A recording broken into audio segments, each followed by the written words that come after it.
여러분들을 떠나보내고 전세사기 특별법이 제정되었지만 현실은 예전과 같이 가혹하기만 합니다. 당신 잘못이 아닙니다. 전세사기 사죄하라. 사죄하라. 사죄하라. 사죄하라.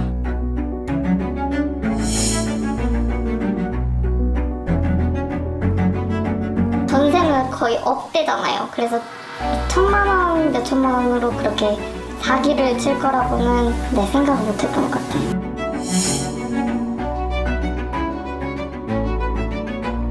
부동산을 하시는 분들도 굉장히 생소한데 일반 서민들이나 피해자분들은 처음 들어봤을 거예요, 아마. 신탁은 이런 게 있으면 더 믿음직하지 않냐. 의심할 여지가 없었어요. 너무 그럴싸하게 꼴가닥 넘어가게 하더라고요. 사기를 치려고 했다는 생각은 전혀 못했기 때문에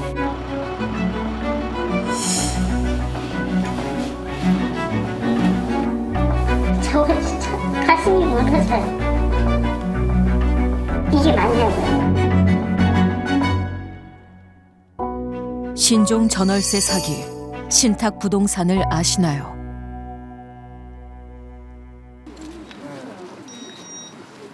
경기도 용인시의 한 아파트 단지. 주민들이 거리로 나섰습니다. 사기꾼 처벌하고 생존권을 보장하라. 구속하라. 구속하라. 구속하라. 구속하라. 구속하라. 구속하라. 업무보이 사기 분양에 당했다는 주민들. 이 피해자들이 너무나 많고 피해 금액이 한 700억 정도 되다 보니까 이제 많은 분들은 또 일단 다 포기를 하고 떠나신 분들도 상당히 많이 계세요. 그렇지만 지금 남아있는 사람들은 이거를 지금 해결을 해야 되는 거고 또 어떤 분은 이것 때문에 스트레스 때문에 결국은 목숨도 잃으신 분도 계시기 그런 상황인데 2010년 준공된 약 500세대 규모의 단지. 분양 초기 미분양된 물건 150여 세대를 한 부동산 임대업자가 매입하며 문제가 시작됐습니다. 해당 임대업자가 고용한 분양팀과 계약을 맺은 주민들입니다. 그래서 피해금을 이렇게 1억 1,500에 하나, 2억 2,500에 하나 두지. 9억 8천. 네? 9억 8천이요. 네 채를 계약을 했는데 뭐 사촌형, 뭐 어머니, 그다음에 저 이렇게. 뭐 이쪽 지역이 좀 마음에 드셨나요? 아니, 저도 지금 저 여기 인근에서 부동산 하거든요. 전 여기 이사를 3번 왔다가 3번 다 이사를 못 했거든요. 그러니까 돈을 주면 이사를 시켜주겠다 해서 이렇게 3억 정도를 넣으면 그래서 3억을 넣고 이사를 준비를 다 해서 여기 단지에 왔더니 아직 서류 처리가 좀 덜 돼서 그 아직 정리가 안 됐다는 거예요. 그래서 일주일 뒤에 다시 입주를 시켜주겠대. 그래서 이사를 왔다가 그 이삿짐을 뺐다가 다시 일주일 뒤에 또 와보면 그 집에 또 다른 사람이 살고 있고 그래서 나중에 어떻게 됐냐면 그 해당 동호수에는 계속 누군가가 자꾸 살고 있으니까 야 그러면 다른 집이라도 먼저 들어가 있어라 라고 해서 동호수를 이제 바꿔서 넣어준 거죠. 총 3번의 이사 시도 끝에 입주한 곳은 피해자가 계약했던 집이 아니었습니다. 다른 동, 비어있던 집입니다. 아 여기 뭐 어떤 방이에요? 여기 이제 안방. 안방. 예, 안방이고요. 이쪽에 들어오시면 이쪽에 원래 이제 드레스룸이 들어가야 되는 공간인데 이제 아마 그때 건설회사가 처음에 대금이나 이런 문제 때문에 드레스룸이나 이런 걸 제대로 못 만든 걸로 알고 있어요. 여기가 이제 거실 공간이고요. 피해자 창원 씨는 인근에서 공인중개사로 일하고 있습니다. 부동산 거래에 대해 누구보다 잘 안다고 생각한 그도 속수무책 당할 수밖에 없었습니다. 새로 계약한 집의 계약금은 이제 뜯기게 됐죠. 근데 어떻게 가능해요? 넷째를 다 했는데 다른 사람이 거절. 중복 계약이 됐을 확률이 가장 높다고 보고요. 문제를 당연히 제기를 했죠. 왜냐하면 이제 계약금을 놓고 이제 잔금을 치르면서 입주를 해야 되는데 분양사들의 대부분은 계약금만 받더라고요. 그러니까 보통 아파트 매매나 전세 계약할 때도 저희가 등기부등본 띄고 계약금을 먼저 넣고 뭐 이제 잔금 넣으면서 입주를 하는데 저희가 입주할 수 있는 날짜를 지정해 주질 않았거든요. 그러니까 2년, 3년, 4년이 기다려도 언제 들어갈지 모르는 상태로 계약금만 넣은 거죠. 그러려면 사실 분양사들끼리 경쟁을 해서 예, 그렇죠. 온 가족이 모여 살기 위해 총 4세대를 계약했지만 4집 모두 누군가 먼저 살고 있었습니다.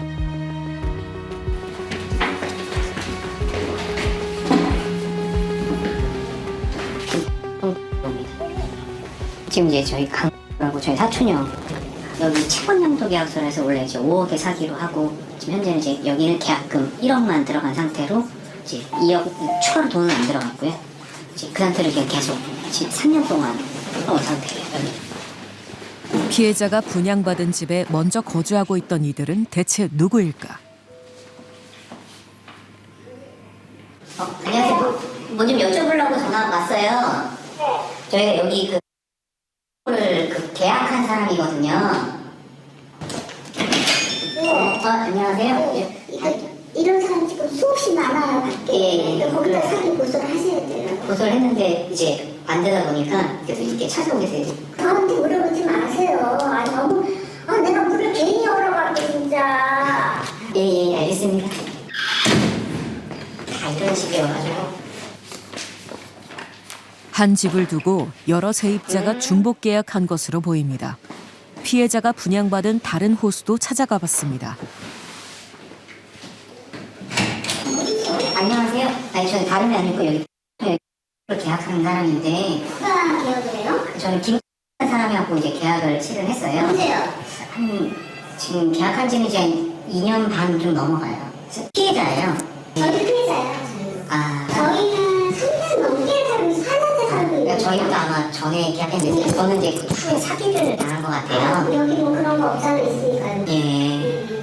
KBS 추정식 KBS 추정 60분? 아니, 우리는 어제는 전화하고 있으니까 딱히 지금 고소를 안 한 상태지만 이것도 아니고 저것도 아니고 세금만 있는 거잖아요. 우리는 이걸 받기로 하면 없잖아요. 그냥 세금만 있는 거지. 세권 이전이 아직 안 돼 있는 거예요. 그래서 아직 안 됐으니까 저희도 그런 문제가 있는 거죠. 빈집에 먼저 이사와 살고 있을 뿐 사기 분양을 당한 비슷한 처지라는 겁니다. 허탈하죠. 이게 요즘 시대에 일어날 수 있는 부분이 맞는지. 예. 그리고 이게 지금 현재 대한민국의 실정이 지금 이게 맞는지는 잘 모르겠습니다. 이게 과연 가능한 일인가? 이들 모두 언제 집을 비워줘야 할지 모르는 불안한 처지입니다. 20대 청년 민준 씨는 지난해 봄 뇌출혈로 어머니를 떠나보냈습니다. 민준 씨의 어머니도 입주 후 이 집을 분양받았다는 또 다른 계약자들과 분쟁을 겪었습니다. 레이지 난 뭔지 몰랐지. 그래서 물어봤어요. 엄마한테 원래는. 이게 뭐냐? 뭐가 안 됐냐? 뭐 사기당했냐? 근데 이제 아무것도 안 알려줬었으니까. 그래서 아무것도 몰랐었어요, 사실은. 네, 저는. 근데 돌아서 나서 아파트 계속 뭐가 날라오기도 하고 하니까 그때 가서 이제 막 이제 하나하나 알게 된 거죠. 일단 이런 거거든요. 최근에 나온 게 그거고. 어머니가 임대업자와 한 계약은 법적 효력이 없고 불법 점유로 손해배상을 해야 한다는 겁니다. 내가 카톡만 보여드릴게요. 여기 친구분이랑 대화 카톡한 걸 봤는데 굉장히 신경을 많이 썼더라고요. 거의 한 몇 년간 계속 그냥 이 아파트에 관해서만 그냥 얘기를 했더라고요. 집을 날리게 된 자신의 처지를 비관하는 대화 내용.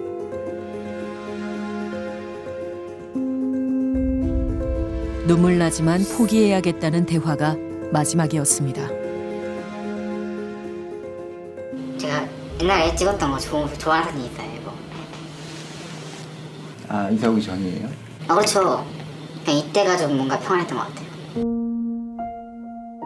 미용사로 일하며 두 형제를 키워낸 어머니에게 분양대금 2억 원은 전 재산이었습니다. 그리고 이것도 이게 뭔지 아세요? 이거 뭔지 모르죠? 엄마가 이제 인공 심장이었어요. 심장 판막이. 근데 이거 기계란 말이에요, 기계. 불에 안 타가지고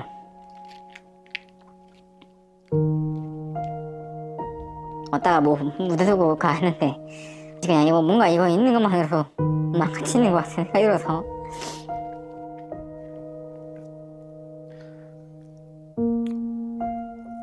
세 식구의 보금자리를 마련하려다 당한 사기. 전 재산을 날렸다는 스트레스가 병을 키운 것은 아닐까. 어머니를 속인 이들이 원망스럽습니다. 그러니까 엄마가 이제 이것 때문에 이제 신경써가 쓸 게 많아가지고 뭐 떨어졌든 뭐가 됐든 간에 지금 그냥 모든 원인인 거잖아요. 이 사기 자체가 막 너무 화가 치밀어 오르더라고. 그러니까 처음엔 이제 돌아오셨을 때 이제 슬픔이었지만 슬픔이 좀 진정되고 나서 돌아오는 거는 분노더라고요. 너무 화가 많이 나더라고.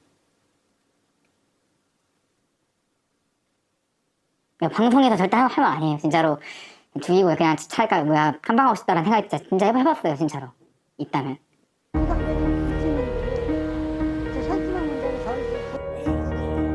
해당 분양업체는 아파트의 소유권을 갖고 있지 않았지만 버젓이 분양 사업을 벌였습니다. 이들과 계약한 피해자는 400여 명. 집 한 채에 여러 번 각각 다른 계약자들이 중복 계약을 맺다 보니 피해가 눈덩이처럼 불어난 겁니다.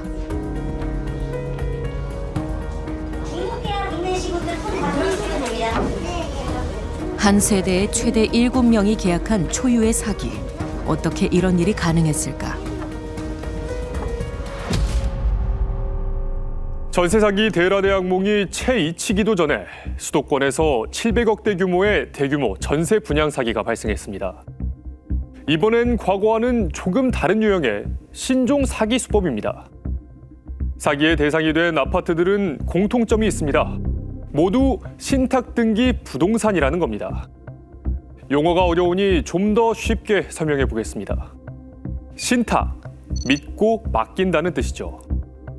신탁 등기 부동산은 부동산 소유자가 소유권을 신탁회사에 이전한 것을 의미합니다. 신탁 등기 부동산은 일반 부동산과 달리 권리관계가 복잡합니다. 이런 특징을 악용해 보증금을 편취하는 사기가 급증한 겁니다. 추정 60분은 최근 급증하고 있는 신종 전월세 사기, 부동산 신탁 사기에 주목했습니다. 충청북도 증평의 한 신축 오피스텔. 전세 사기가 기승이던 당시 신혼집을 알아보던 진수 씨 부부. 전세 대신 월세를 선택했습니다. 다음 달에 첫 결혼기념일.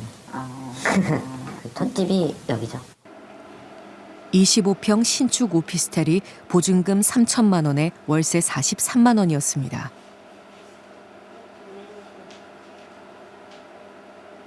또 신혼집이고 하는데 아파트 값은 이제 증평도 많이 올라간 상태고 그렇게 해서 저희가 매매를 하자니 아직 매매에 대한 부담은 있고 저희가 월세다 보니까 전세 사기에 대한 얘기는 많았지만 월세 사기에 대한 얘기는 그렇게 많이 접하지 않아서 몰랐던 것 같아요. 월세 보증금 사기라는 걸 들어보지도 못했으니까 그래서 선택한 게 월세거든요. 네모. 근데 11월 7일이니까 안 돼. 3개월 만에. 아, 입주한 지 3개월 만에 네. 우편물이 날라온 거죠. 신혼집이 공매에 넘겨진다는 안내장이 날아온 겁니다. 처음에 오빠 자고 있는데 제가 깨웠죠. 오빠 공매가 진행된다는데 이게 뭔 소리야? 이러고서 우리 불법이래. 이 계약서가 좀 무의미한 계약서가 됐잖아요. 불법 임차인이 돼버렸으니까. 부부는 처음으로 하는 부동산 거래였기에 공인중개사를 통했고 등기부 등본도 꼼꼼히 확인했습니다. 이 건물도 그럼 등기부등본상으로는 깨끗했던 거예요? 네, 너무 깨끗했어요. 네, 보여줬던 등기부 등본에서는 엄청 깨끗했어요. 그냥 흰 종이에 표밖에 없었어요. 공인중개사분들이 막 오히려 신탁회사에서 관리하니까 더 안전하다라는 얘기를 또 들으니까 그럼 더 좋다 이렇게 되는 거. 저는 신탁이 뭔지도 몰랐어요. 여기 증평에서 이제 이거 계약 처음 할 때 신탁 회사라는 데도 있구나. 오피스텔 주인인 건설사가 대출금을 갚지 못해 공매가 진행된다는데 등기부 등본엔 채무가 기재돼 있지 않았습니다. 신탁이란 낯선 단어가 있었지만 대수롭지 않게 여겼습니다.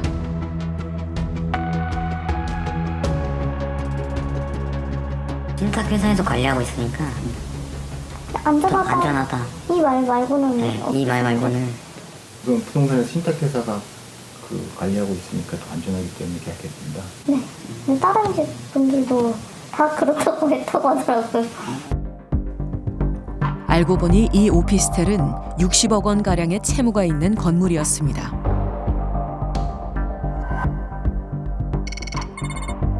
집주인이 은행에 대출을 받으면서 부동산을 담보로 잡혔다는 의미인 근저당권과 달리 부동산 담보 신탁의 경우 집주인이 부동산 소유권을 신탁회사에 넘기고 그 신탁 증서를 담보로 은행으로부터 자금을 빌립니다. 집주인이 채무를 갚을 때까지 부동산 소유권은 신탁회사가 가집니다. 신탁이라는 거는 이제 위탁자가 이제 소유권을 갖고 있다가 주택의 소유권을 신탁사에게 넘기죠. 그러면 신탁사가 대외적인 소유의 주체가 됩니다. 임대할 권한이라든지 이런 것도 신탁사가 가지게 되는 거고 처분의 권한도 신탁사가 가지게 되는 거예요. 이런 권리관계는 낯선 권리관계이기 때문에 이거에 대해서 누구 설명을 들어야 되는데 문제는 공인중개사들도 이 부분에 대해서 정확히 모른다는 거예요. 그 신탁을 맡겼다는 거는 소유권을 가져간 신탁회사가 그 운영 권한이 있다는 건데 원래 그 부동산을 맡겼던 위탁자인 본 소유주 그에게는 사실은 수익증권이 넘어갔기 때문에 그 사람은 이제 그 신탁 운용의 결과물만 성과로 받는 것이지 그 자산을 핸들링할 권한은 없거든요. 근데 본 소유주하고 계약을 뭐 또 이중으로 체결한다거나 임대차 계약을 등등 여러 사기 사건이 많이 이제 악용이 되고 있죠, 최근에는. 부동산 소유권이 신탁회사에 있기 때문에 신탁회사의 동의 없이 이뤄진 임대차 계약은 법적 효력이 없습니다. 주택임대차 보호법상 보호를 받을 수도 없습니다. 해당 오피스텔 건설사는 신탁 등기를 담보로 60억 원의 대출을 받았고 이를 상환하지 않아 2개 동 32세대가 모두 공매가 넘겨지게 된 겁니다. 아직 신혼의 단꿈에 젖어 있어야 할 두 사람. 하지만 공매가 낙찰되면 당장 집을 비워줘야 합니다. 임대차 계약 자체가 무효이기에 보증금도 돌려받을 수 없습니다.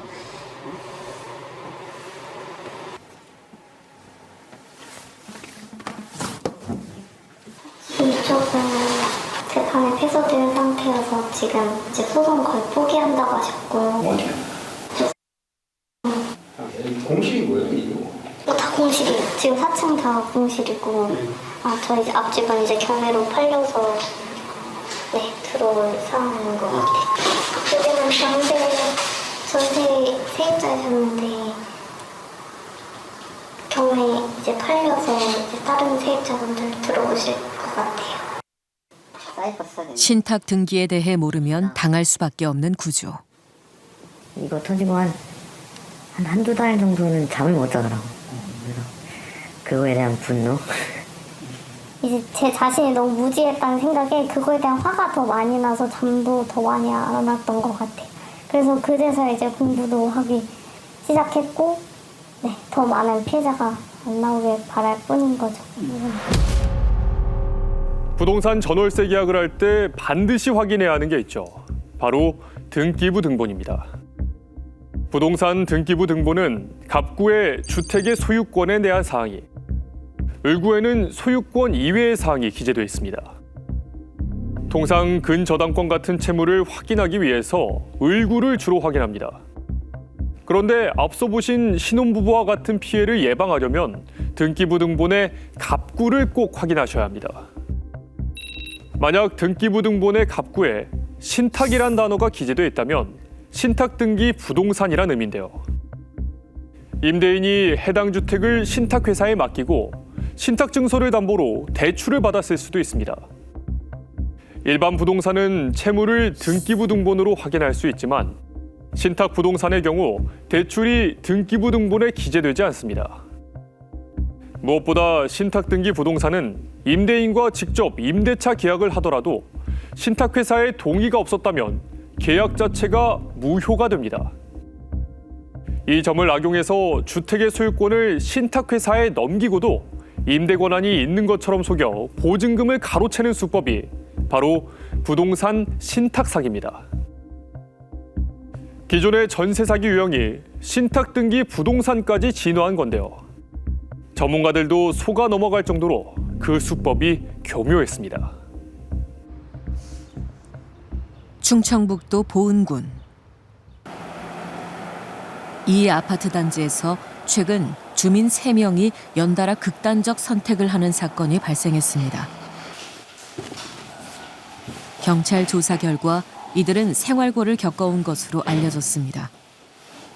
이들을 벼랑 끝으로 내몬 건 신탁 부동산 사기. 고인은 피해자를 대표해 사건을 해결해 보려 동분서주하다 변을 당했습니다.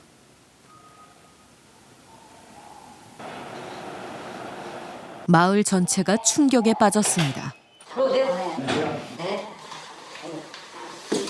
피해를 입은 이들은 아파트 전체 세대의 절반가량인 200여 세대. 이들은 전월세로 이곳에 입주한 뒤 수년이 지난 최근에서야 사기를 인지했다고 합니다. 세입자들은 진짜 집단 우울감에 빠져가지고 진짜 무기력하고 그리고 점점 흘러가는 형태가 이렇게 누가 돌아가셔도 이것조차 수면이 안 되고 오르는 거 보고 사람 목숨보다도 못하는 이런 일인가 라는 생각에 진짜 사실은 저도 놓고 싶은 때가 많아요. 신탁 부동산인 것을 모른 채 임대업자와 계약한 것이 문제였습니다.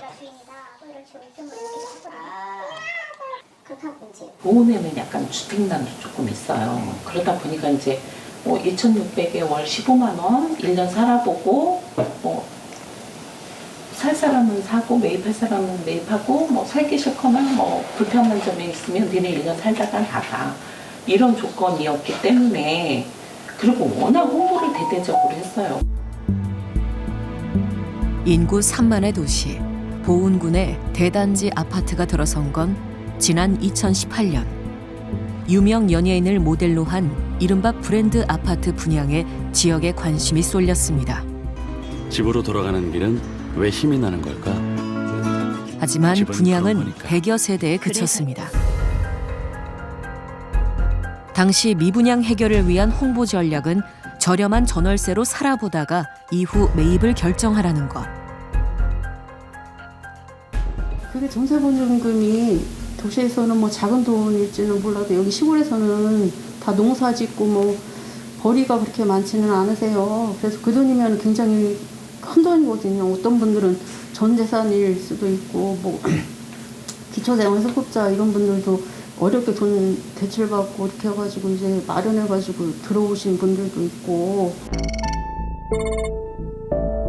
이듬해 미분양된 300여 세대를 한 업체가 매입하면서 집주인이 바뀌었습니다. 이 업체는 부동산 소유권을 신탁회사에 넘기고 500억에 이르는 대출을 받았습니다. 이후 대출을 상환하지 않아 문제가 불거진 겁니다.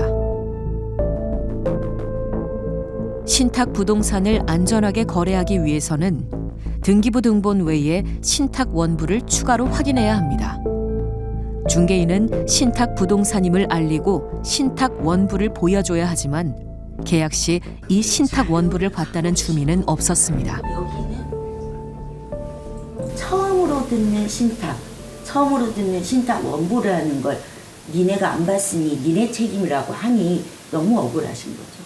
이 조그마한 시골에 신탁도 처음 들어온 건데 그걸 어떻게 알 수가 있어요? 그런 전문적인 거. 그건 누군가가 감독기관도 있어야 된다고 생각해요. 이렇게 모르는 사람들을 위해서라도 신탁이라는 게 들어오면 이게 원부를 봐라 그러는데 신탁 원부는 우리 아직도 볼 줄도 몰라요. 오히려 그 사람들이 얘기할 때는 신탁이 있는 거라 안전하다는 식으로 얘기해놓고 뭐가 안전해요? 아무도 모르는 깜깜이도 이런 깜깜이가 어딨어요? 신탁 원부라는 거는 이제 등기부 외에 별도로 신탁 원부라는 거를 등기소에서 따로 보관을 하거든요. 그래서 공시를 하지만 그 등기부를 떼서는 그 신탁 원부를 확인할 수가 없어요. 그렇게 불편하게 해놔서 신탁 원부가 공시의 기능을 거의 하지 못하고 있어요. 근데 이런 상태에서 임대차 관계를 체결하는 임차인들은 신탁 원부를 제대로 못 보고 이제 이 계약을 하는 경우들이 많이 있거든요. 올해 1월 31일에 얼마 안 됐죠. 이제 인터넷 등기소에서 볼 수 있도록. 그 전에는 직접 등기소에 대면으로 찾아가서 신탁 원부를 봤었어야 됐어요. 그래서 이제 한 거죠. 근데 그러면 세입자가 일반 시민들이 신탁 원부를 인터넷을 통해서 편하게 볼 수 있다고 하면 문제가 다 해결되느냐? 그렇지 않아요. 신탁 원부를 이제 해석을 해야 돼요. 권리관계를. 능력 있는 중개사도 있겠지만 대부분 할 수 없는 거죠. 그렇죠. 예, 확인시켜 줄 수 없는 거죠. 그럼 그걸 확인시켜 줄 수 있는 어떤 기능이 우리 사회에서 결여되어 있었기 때문에 이 문제가 발생하는 거죠. 정혜 씨 모녀도 신탁 부동산임을 모른 채 전월세 계약을 했습니다. 계약 기간이 끝난 뒤 보증금을 돌려받지 못해 발이 묶였는데요. 여기가 보면은 그때 우리가 이사 가려고 집 막 쌓아놓은 그째로 그냥 있는 거예요. 아, 그대로 있는 거예요? 네. 이사를 가려고 이제 나가겠다고 했을 때 다 싸고 이제 이사 가려고 돈을 안 줘가지고 이게 지금 그만큼 그 20년도 7월에 들어와서 21년도 7월에 나가야 되는 상황인데 차일피일 미루더라고요. 그때부터. 4년 전 전입신고를 하며 확정일자를 받아둔 정혜 씨 모녀. 혹시 건물이 경매에 넘어가도 보증금을 우선 변제받을 수 있다고 믿었습니다. 하지만 임대차 계약 자체가 무효라 확정일자도 효력이 없었습니다. 보증금 2,600만 원은 기한 만료일에 임차인에게 입금하기로 한다. 기간 만료일. 그래서 확정일자까지 다 받아오셨네. 응. 이래야 받는다고. 공매가 낙찰돼도 임차인의 권리를 주장할 수 없는 겁니다. 어렵게 모은 보증금을 돌려받을 길이 없어졌습니다. 생애 첫 부동산 계약이 사기였다는 걸 알게 된 후 딸 지영 씨는 말을 잃었습니다. 애가 혼자 있으면 좀 숨을 안 쉬거나 이러면 제가 막 불안한 거예요. 그래갖고 보는 데서 자라고 마루에서 재워요. 어떻게 자요? 그 머리를 저쪽으로? 어두운 데로 머리를 내고 자요? 그냥 하루 일과가 어떻게 되세요? 저 그냥 집에만 있어요.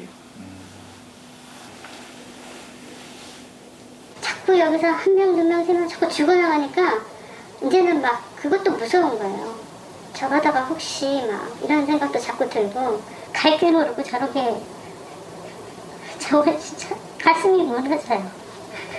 지금 옆에서 자기 방에서 자는 것도 제가 두려워갖고 방바닥 여기 거실에서 재우는 게 이거 누가 좋겠어요 이게. 이러고 있는 게 이게 맞냐고요.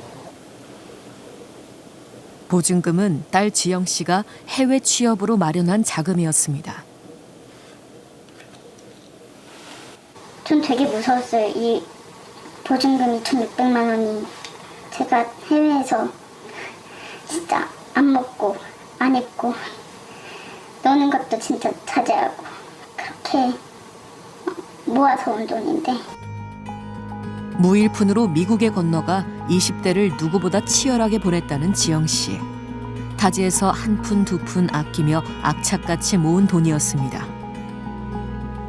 캐리어 끌고 가서 장 봐가지고 그걸로 생활하고 그랬었어요. 밖에서 뭐 안 사 먹고. 아, 이게 여행 가는 게 아니라 장보고?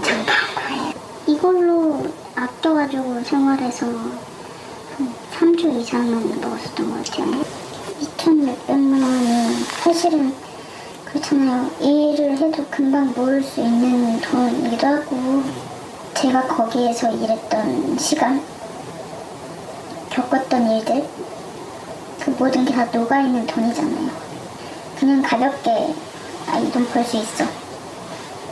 내 나이가 몇인데 이 돈 벌 수 있어 라고 할 수 있는 돈이 아니란 말이에요. 그 돈을 꼭 찾아야겠는 거예요.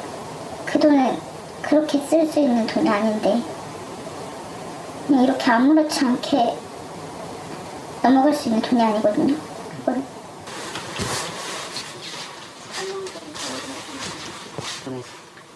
옛날에 1년 정도는 제가 여기서 되게 즐거웠을 때 여기는 그냥 이사 나가려고 다 드러내고 그랬을 때 그때 이후로 멈춰 있는 거예요. 남의 집 같아서 제 집이 아닌 것 같아서. 아, 그럼 2년 동안 저렇게 논 거예요? 네, 그냥 이렇게 있는 거예요. 아무것도 손 안 대고 그냥. 사실 언제 막 나가라고 그럴 수도 있고 막 그냥 분명히 제 집인데 죽을 만큼의 돈이 아니라고 해도 돈을 떠나서 어떤 제가 살아온 그 모든 게 다 그냥 부정당한 느낌이니까 왜냐면 살고 싶지 않다는 생각이 너무 많이 들었거든요.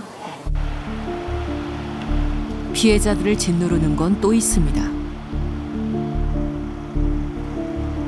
세입자에서 무단 점유자가 되어버린 주민들.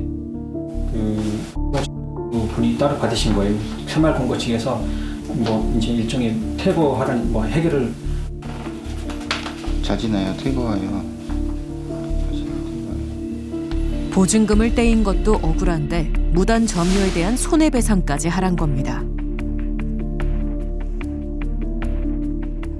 새마을금고에서는 저희한테 이제 불법 입주자 뭐 이런 식으로 해가지고 손해배상 청구 이래서 한 달에 임대료가 60만 8천 원으로 결정이 돼서 이제 소송이 끝나고 선고가 되면은 새마을금고에서 그 부분도 저희한테 청구를 한다고 그렇게 해가지고 그게 이제 2년이 되다 보니까 한 1,500만 원이 된 거예요. 그래서 저희는 이중으로 전세보증금도 지금 날아가게 생겼는데 거기다가 이제 여기에 거주를 하고 있는 그 월세까지 이중으로 부담을 시켜가지고 저희는 지금 아주 너무 힘든 상황인 거예요. 지금 제가 들고 있는 문서가 바로 신탁원부입니다. 부동산의 신탁 등기가 설정된 경우 임차인은 등기부 등본뿐 아니라 이 신탁원부를 확인해야 합니다. 지난해까진 신탁원부를 발급받으려면 직접 등기소를 방문해야 했습니다. 다행히 이번 달부턴 인터넷 발급이 가능해졌습니다. 신탁원부를 통해 임대인에게 임대 권한이 있는지, 신탁증서를 담보로 한 채무가 있는지 확인할 수 있습니다. 그런데 60쪽에 이르는 이 문서, 꼼꼼히 읽어봐도 이해하기 쉽지 않습니다. 전세 사기로부터 안전한 전셋집이다. 든든한 신탁회사가 자금을 관리해 안전하다. 어떻게 들리시나요? 앞서 보신 피해 단지의 임대 홍보 문구들입니다. 여러 신문에 기사로 실리기도 했습니다. 하지만 현실은 달랐습니다. 해당 임대업체는 부동산 소유권을 신탁회사에 넘기고 신탁증서를 담보로 500억대 대출을 받았습니다. 이후 대출이자를 갚지 않아 은행권이 부동산을 처분하려고 하면서 피해자들이 밖으로 내몰릴 위기에 처한 겁니다. 부동산 소유권자와 맺은 계약이 아니기에 임대차 보호법의 보호를 받을 수도 없다고 합니다. 그렇다면 이들을 구제할 방법은 없는 걸까요? 미분양 아파트 300여 채를 사들여 신탁 등기로 대출을 받고 불법 임대 사업을 벌인 이들. 분양사무소를 찾아가 봤지만 텅 비어 있습니다. 이 업체는 미분양 부동산 매매를 위해 설립된 특수 목적 법인입니다. 처음부터 알고 분양을 하신 건가요? 신탁사에 우리가 위탁을 해서 관리를 해라. 처음에 선분양이라고 해서 이제 하나의 이제 분양 기법이죠. 그래서 이제 저렴하게 임대를 놔서 그게 이제 계약금으로 충당을 하고. 이게 법적으로 예. 그게 합법적인 거냐고요? 공사는 다 그렇게 이제 하는데. 세상이 아니고 합법적인 겁니까? 아닙니까? 결국에는 그거는 합당하지는 않습니다. 피해 규모는 전세 보증금에 신탁 담보 대출까지 최소 500억 원. 혹시 계신가요? 아, 그래. 분양사 대표는 불구속 상태로 재판 중입니다.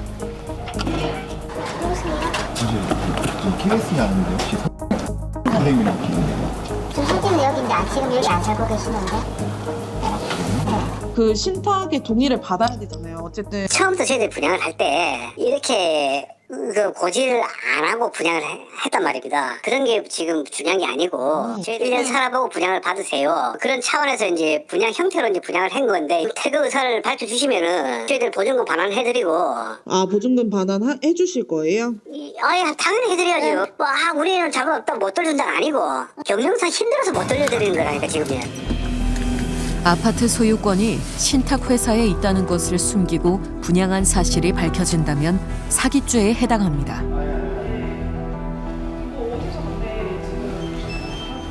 등기에 있는 이사, 대표 이 분들을 저희가 피해자로 특정을 한 거죠.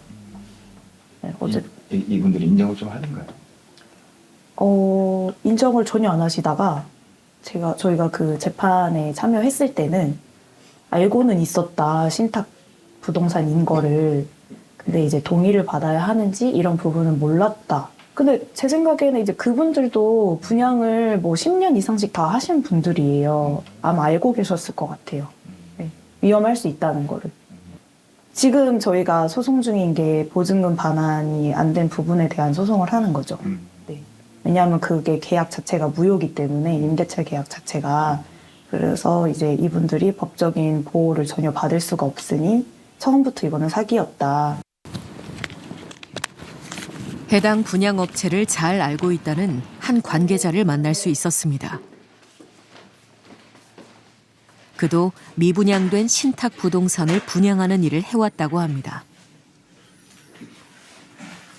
올해까지가 21년 차네요. 저희가 이제 신탁을 전문적으로. 네, 신탁 물건 악성만 했습니다. 네. 소유권이 복잡한 신탁 부동산은 사기 분양의 주요 타깃이 된다고 합니다. 이렇게 뭐 중복이 따따블이 되다 보니 속된 말로 그냥 걸레같이 해놓은 현장은 저 처음 봤습니다.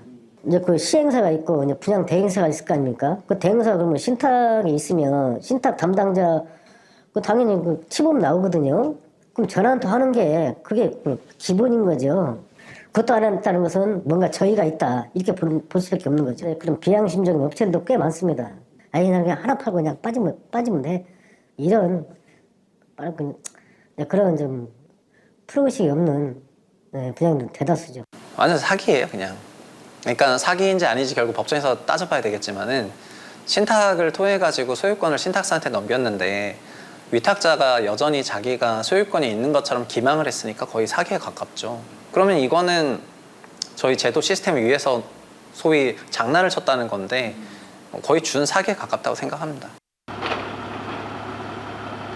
공매가 본격적으로 진행되면서 아파트를 떠나는 주민들이 하나둘 늘어나고 있습니다.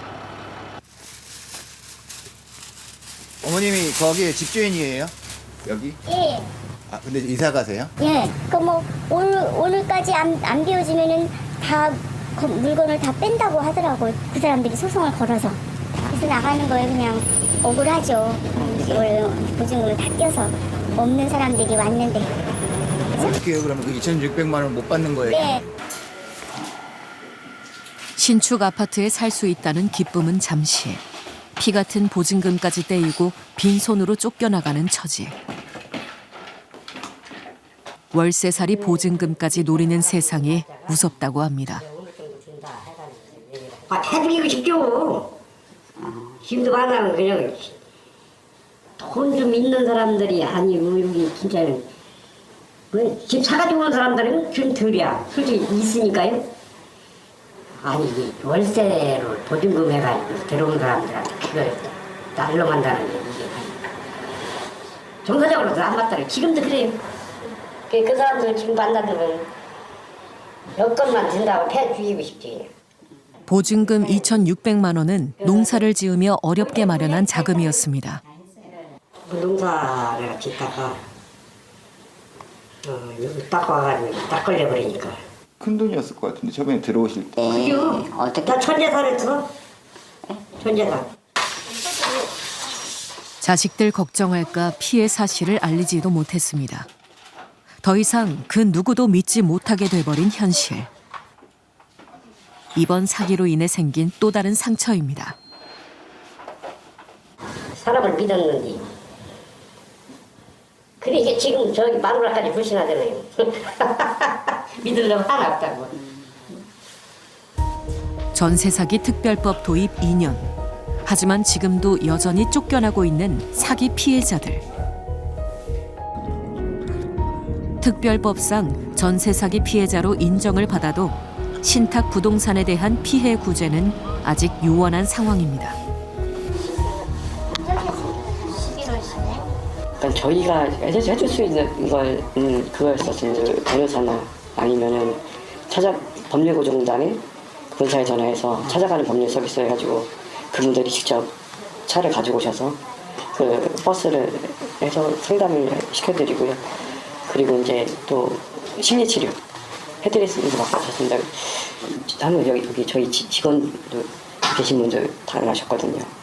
아 여기서 부채기도 당했어요? 부채 직원들도 좀 있으세요. 네. 전세 사기에 대해 누구보다 잘 아는 담당자들도 신탁 사기에 당했다는 겁니다. 초반에 어떻게 그런 계약하시게 된 거예요? 그러게요. 뭐 훈련나무죠. 신탁 물건도 저도 좀 생소해서 잘 몰랐어요. 솔직히.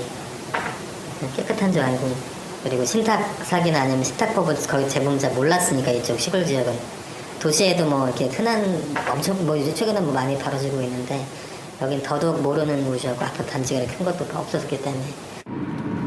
결국 피해자들은 자구책으로 신탁 회사의 민사 소송을 시작했습니다.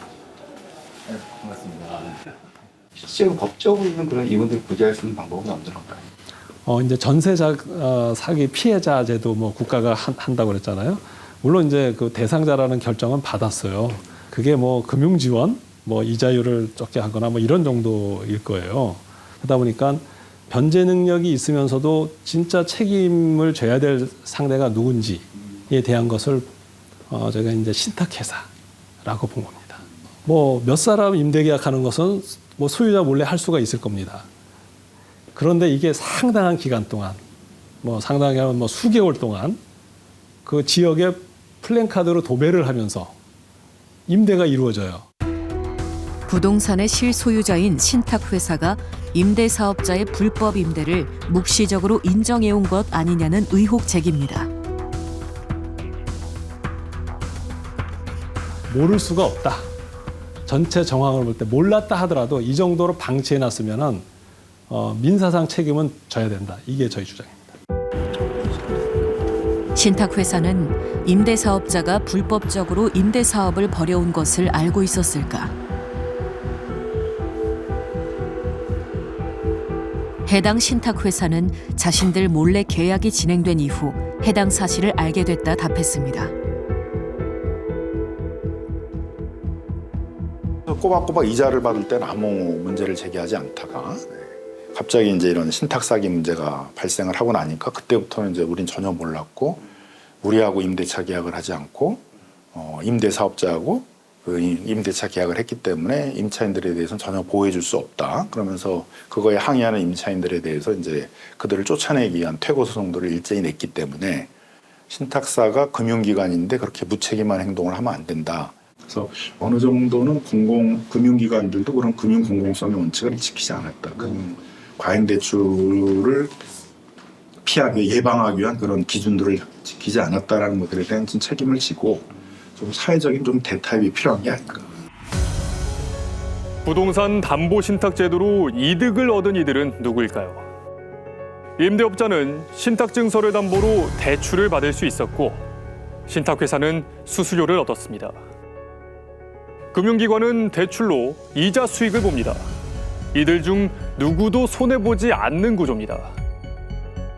반면 부동산 담보신탁제도의 사각지대 속에서 고통받는 건 집 없는 서민들입니다. 특히 신탁 부동산 사기는 주로 1, 2천만 원 단위의 전월세 피해가 많아 서민층의 생존을 위협하기에 더 악질적입니다. 국회는 속히 부동산 담보신탁제도의 허점을 보완해 관련법을 개정해야 합니다. 전세사기 특별법의 사각지대에 놓인 신탁사기 피해자들을 위한 실질적인 피해 구제책 마련도 시급합니다. 불완전한 제도를 방치해서 벌어진 사회적 재난. 전세 사기의 비극이 우리 사회에 다시 되풀이돼선 안 됩니다. 이제 그 악순환을 끊어야 할 때입니다.